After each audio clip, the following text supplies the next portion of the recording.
gaashaanle sare Bilaale Xaaji Khaliif taliyihii qaybta booliiska gobolka Buuhoodle ugu magacawnaa maamulka Soomaaliland oo qaybo kamid ah warbaahinta kula hadlay degmada Xamarguxud ee gobolka Cayn ayaa cadeeyay inaanu maamulkaasi waxay la ka haynin horena uu xilkaasi isaga casilay hadalkan ayuu cadeynayay bulshada deegaankaasi iyo bulshada ka soo jeeda gobolada Sool Sanaag iyo Cayn waxaana munaasabadan goobjoog ahaa cuqaasha waxgaradka iyo bulshada deegaankaasi oo si weyn u soo dhaweeyay waxa halkan ugu horeyntii ka hadlay gaashaanle sare Bilaale Xaaji Khaliif waxaan ahay taliyaha qaybta booliiska gobolka Buuhoodle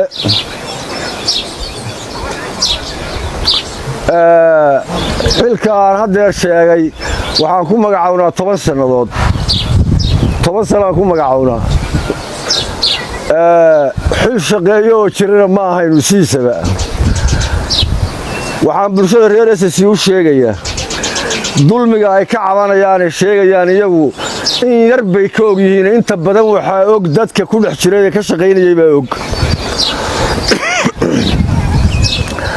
waxaan idin ka binixinayaa gobolka Togdheer waxa ka hawlgala 1,150 askari oo boolis ah gobolka ka hawlgala Buuhoodlana waa gobol baalay taliya qaybeed baa mid waliba leeyahay waxaan ku yiri markii la magacaabay maxaa loo ogol yahay gobolka waxa la diiday 5 askari oo staff ii noqday xataa la diiday 5 askari oo staff ii noqday la diiday waana taliya qaybeed marka saasaan u leeyahay qayb jirta ma ahayn wuxuu ahaa bahdilaad magac ma yahay markii ay halka istaagtay 5 sanadood hore 10 sano aan joogay 5 sano hore waxa haystay Silaaya haystay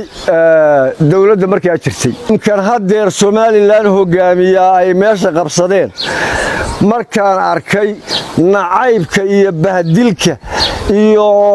colaadda ay u qabaan bulshada reer SSC waxaan go'aan ku qaatay inaan la shaqeyn waxa run ah reer Buuhoodle waa ognahay way wada yaqaaniin waxaan go'aansaday inaan la shaqeyn lama shaqeyn jirin farahan ka qaaday deel wax la shaqeeyo ma ahayn waxaan diidayay nooca ay rabaan in loo shaqeeyo ma ahayn noocan ku shaqeyn kara anigu noocay rabeen inaan ku shaqeeyo wuxuu ahaa inaan basaaso xidhxidho laayo isku diro waxaana naftayda uma quureyn ehelkaygana uma quureynin marka waxaan sameeyay bulshadaydan kamid ahaado gobolkaygan ku joogay nabadgelyo iyo dadkayga dhexdiisa ku joog waxaan kaga baxayaa hadalka sarkaalkii shalay Buuhoodle ka hadlay generaalka ahaa iyo aniga oo gaashaanle sare oo taliyihii qaybta booliiska ee Buuhoodle nin sarkaal oo dhulbaanta oo naga dambeeya ma jiro oo media ka hadli doono oo ku haray Soomaaliland ma jiro waxaanu nahay labadii nin ugu dambeeyay shaqaan hadeer u hayo aan la shaqeyn jirin ma jirin laakiin waxa sababay inaan hadeer ka hadlo media bulshada reer SSC yaa qayb kamidii waxay u taqaanay bariga horeeyarkii shaqo u taqaanay inaan la shaqeeyo marka inaan bulshada u cadeeyo inaan shaqo ku lahayn iska casilay oo aanan xil u haynin dibna ugu qabanayn golaha meediyaha ku cadeeyay inuu iska casilay xilkii uu hayay Soomaaliland waxaan nasiib u yeeshay kulay inta golahan joogta inay marxaati ka noqoto inuu xilka iska casilay waxaan u cadeynaynaa annana inuu iska casilay ummadda oo uu san u haynin wax xil ah Soomaaliland dadkiisana uu la dareeyahay ummadana uu ka mid yahay haddaanu nahay shacabkii degmada Xamarguxud joogta iyo guud ahaan gobolka Cayn waanu ku soo dhaweynaynaa waanu ku taageersanahay in uusan arinta dib uga shaqeynin maadaama la og yahay Soomaaliland iyo mujtamaca SSC ama Khaatumo in xiriirka u dhaxeeya maanta meesha uu marayo horta soo aad iyo aad u mahadsan yahay nin kastoo iska casila ama meeshaas nimankaas kaga tagana waanu soo dhaweynaynaa waana hambalyeynaa waxaan u baaqaynaa kuwa ku sii harsan wali wasiirada iyo saraakiil sheeganaya iskaga kaalada meelada sharaf ku lahayn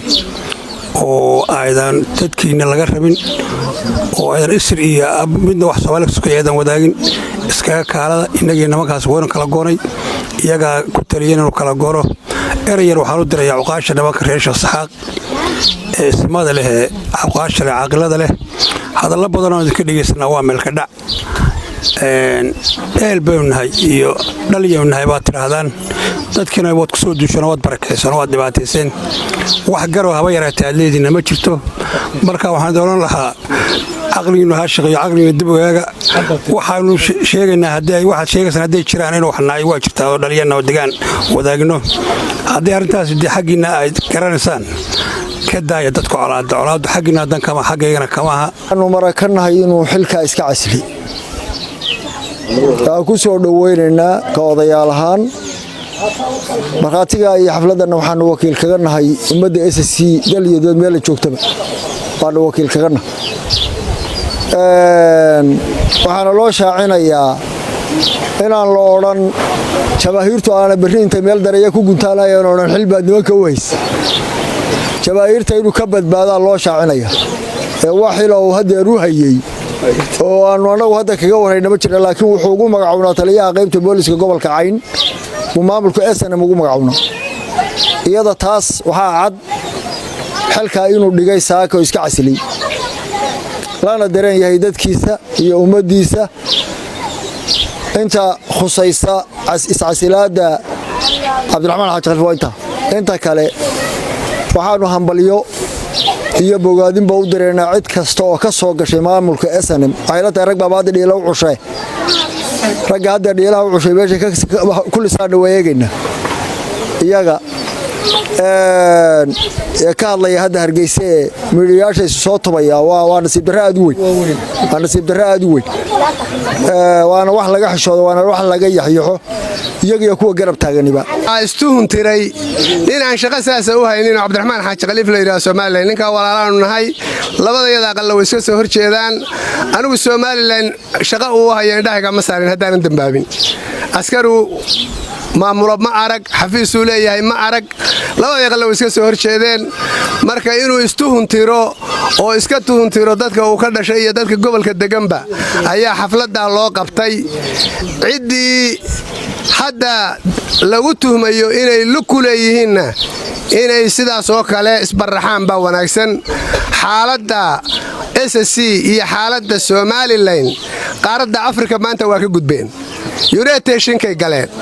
waad ogtihiin qaramada midoobay inay gashay xaajadaasi xaajo dhow maaha ninkii maanta ku harsanow waxa ku fiican inta goor tahay inaad isbaraxdo halkan waxaan uga dirayaa ninka la